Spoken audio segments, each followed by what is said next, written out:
Hi, the Queensland Maroons have drawn Origin 1-1 after wreaking havoc for 40 minutes at the G and putting the New South Wales Blues down 44-24, setting up a decider at Suncorp on the 8th of July. A first half scrap turns into a second half massacre when the Maroons score 6 tries after the break in an attacking masterclass by their spine. This was something else. This wasn't the classic Queensland scrapping a Game 2 win against all odds, doing it all on Queensland spirit after dropping Game 1 and everyone declaring the series over. This was complete dominance. They outperformed the Blues and played them off the field in the second half after a very competitive first half where they trailed by as many as 10 points. This was something else. They were so much better than New South Wales. Before getting into hyperbole and praise and degradation and who gets it and who doesn't, spoilers, New South Wales doesn't, a global comment: it is so hard to score a regular try out of structure in these games. These teams are just so talented, both of them full to the brim with elite talent, and by the time they take the field, they've been coached enough to know what their opponent is going to do.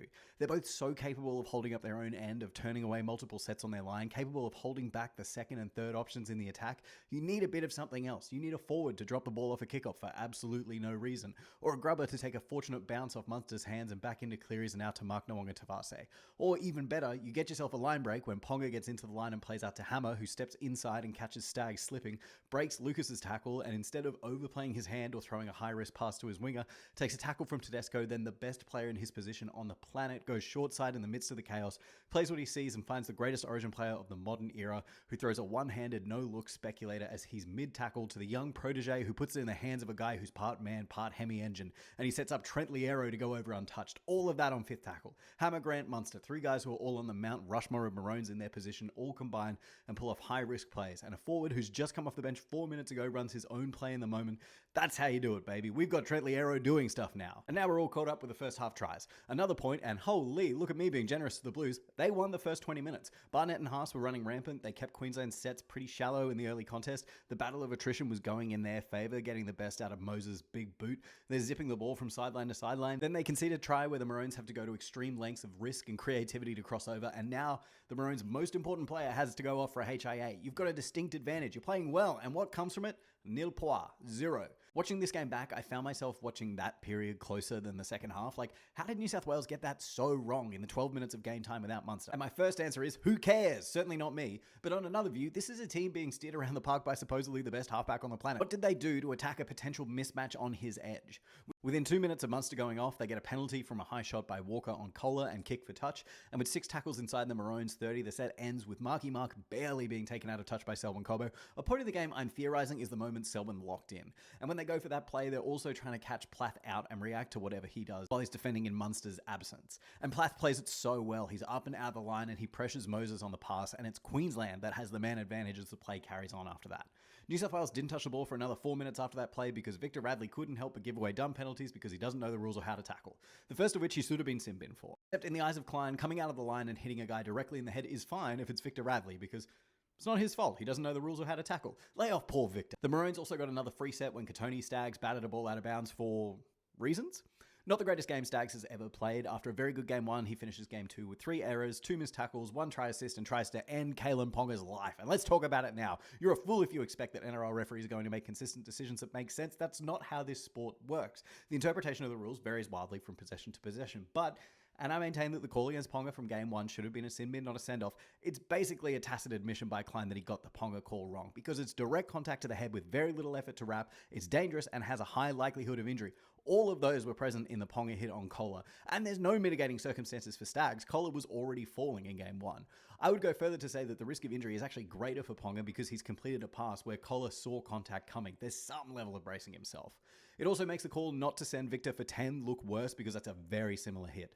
I'm not too mad about it because Hammer went on and scored, which was the nail in the coffin. It was basically game at that point. And also because I know better than to expect Ashley Klein to follow his own precedent. Klein had a few interesting decisions in this one, saying Grant had played the ball with his own arse and Plath standing still in the first half, then with his back in the second half. Always a good sign that you're an emotionally balanced adult when you're yelling at your TV. Oh, okay, you can play the ball with your arse now, can you? But otherwise, not a completely awful Klein game by Klein's standards. Well done, Ashley. You didn't completely ruin a very important game you were in charge of. Anyway, a lot has been said about Sam Walker's kicking game in the time that Munster was off, as in the reins of the attack were handed over to a small boy with a tiny boot, but it is doing a slight disservice to the very nice grubber that he put in that gave the ball back to the Blues. The bunker ruling that Toya touched it before To'o, which, no he didn't touch it at all, but it doesn't mean anything now. Genuine shocker by Chris Butler in the box in this game. He gets that one completely wrong. He invents a new rule that if your teammate is next to you, you're allowed to shoulder dudes in the head, and he completely misses Stags holding onto Cobbo's ankle later in the game. But again, the best you can hope for an NRL referee is that they don't ruin the game. But back to the New South Wales attack. In those last 8 minutes, they had plenty of opportunity with the ball. Walker did put in 3 bad kicks in a row that let them start in good territory, and they really didn't offer much. It looked very much like Tedesco and Cleary were standing on each other's toes. Tedesco was really bad. Most of my reasons for examining this period was that I wanted to do some Cleary bashing after he fails to close out a series again. He's since come out and called his performance embarrassing, which ruins the fun a little bit for me, but not that much. Now I've actually gone back, it was Tedesco stinking it up. There's like 4 plays he completely ruins in this time where he's either trying to be the halfback or just demands the ball and does nothing with it. And it's refreshing to get back to this James Tedesco hate now that he's not washed anymore. Calling him washed was very fun. One of New South Wales' best opportunities in this time was when Cleary kicked for Tedesco, I suppose, as a way to avoid him ruining the last pass. Tedesco is flying downfield. I still don't really know how Selwyn Cobbo caught this ball. He kind of just challenged Tedesco from the side and grabbed it from him. Just one of those classic Selwyn Cobbo insane talent plays. New South Wales were also small in this period with Radley and Murray, and they weren't able to get good meters against Tino, Liero, and Cotter.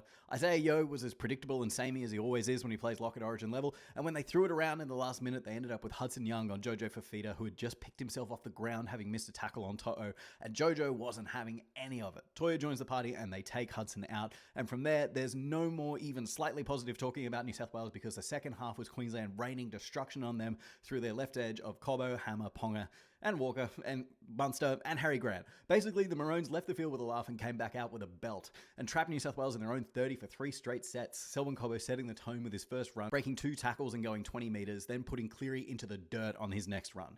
New South Wales got upfield with another bogus charge down call, and even though they'd been getting the rub of the green all night and the benefit of some good bounces and odd calls, as they say, the ball don't lie, and Victor Radley drops it out 10 metres from a forward pass, and then the Maroons procession begins. It's 4th tackle on the 46th minute, and Ponga has made a rare appearance on the right-hand side.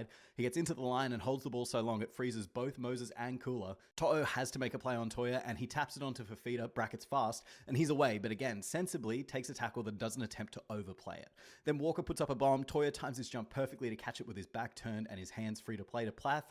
Plath dummies, then throws an overhead pass to Munster mid-tackle, so Munster is completely free to kick to the corner, and it's Cobbo's first. It's a bit of a remix of the first tackle. Toya makes 2 high-skill plays. In the space of 2 tackles, Plath makes another great pass and shows his playmaking nous, and Munster's there just waiting. And it all started with Ponga getting into the line and playing out to a centre. I was really concerned in that opening period when Tino was dominating New South Wales in the middle, and New South Wales weren't able to make any meters, that Queensland had to score before Haas made it back out onto the field. Turns out they did, and those concerns were completely misplaced. Real bad second stint by Haas. I've never seen an Origin game where I had to check to make sure he was out there, but he was, especially on the Collins try. But I'm getting ahead of myself because the Maroons' third try is maybe my favourite Maroons try since Go Dozer. It's 14-12, New South Wales are sputtering, Queensland are flying, they've got a scrum 10 metres out and immediately go for it, and it's the pass by Walker when he's touching it for no longer than the blink of an eye that's the best part of it, but it's also Ponga absolutely bolting from feeding the scrum to receiving the ball outside of Staggs' shoulder in seconds. By my count, it takes him 3 seconds to get there, and Staggs is cooked by 2.5. Cobbo gets his second, and again, you can't score in structure against elite defense. You score out of insane trick plays when one guy hits top speed and another makes a completely blind pass hoping it gets to him.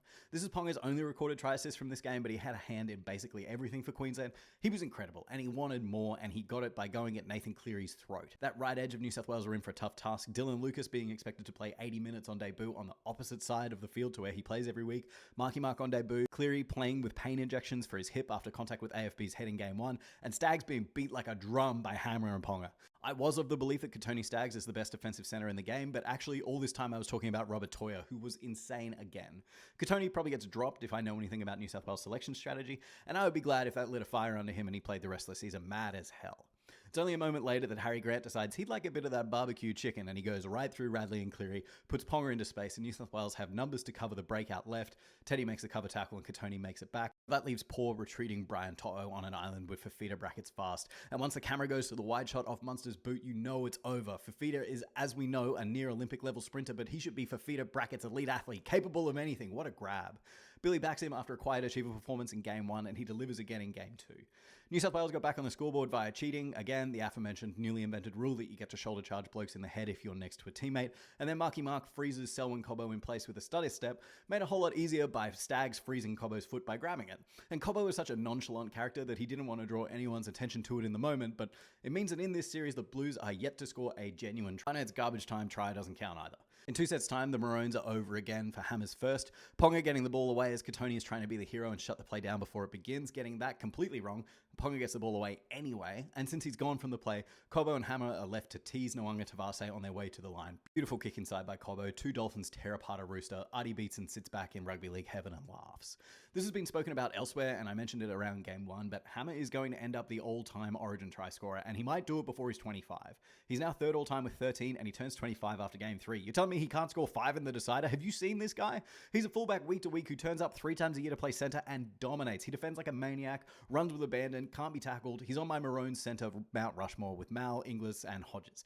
Is that the right number? Who cares? New South Wales went short on the kickoff and blew it, and Harry Grant's out on the scoot again, burning Nathan Cleary, who forgets that the most dangerous man on the field is the one with the ball, even more so when it's the best 9 in the world, but for one of the guys in the commentary box, the best hooker in Origin history, and I take great pleasure in seeing the many replays of Cleary's 10 missed tackles in this game, because while I can't necessarily blame him for the Blues' impotence in Munster's absence, he was torn apart on defense, and in the second half was among the rest of his teammates that did nothing and went to bed with nightmares of the Hammer running at him and being chased and buried by Cotter and Capewell over and over with the ball.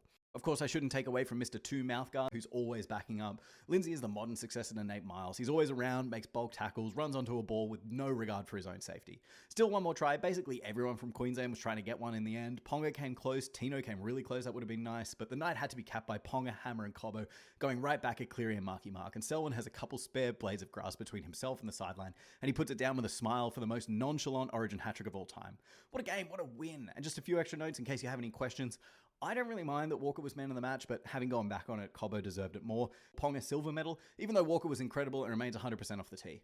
Billy Slater is a genius. All the Billy Slater guys were amazing. Even Liero, Nickera started and tore up. Laurie Daly, meanwhile, completely outmatched, got his rotations horribly wrong, left Robson out there after it was clear they needed to change it up, and didn't play Appy at all. Carried AFB on the bench, then played him for 9 minutes when the game was gone and the Maroons were rolling, and not the 15 minutes when New South Wales was small and Queensland were kind of a man down. The way the Maroons playmakers flooded the play the ball area whenever there was an opportunity was really fun to watch, but better that they were able to find a balance between them all. I liked Billy keeping his powder dry by not playing Walsh when Munster went down, knowing how valuable his interchanges were. They also got a free one with Tino's HIA, but the reason he needed one has kind of been lost to the sands of time. I spent my day enjoying all of the New South Wales-based podcasts and hearing how many ifs are involved in preparing for Game 3. If Turbo's healthy, if Strange starts, if Trell plays, if Crichton, if. Notable absence of the what, as in what happened, they got absolutely outplayed and pounded. Game 3 scored for Queensland. Run it back, baby. Anyway, make sure you whack the big can on George Street in the lead up to the decider, and I'm going to manifest that I record the preview on the hallowed turf of Lang Park. Alright, this is an embarrassing long video. Bye.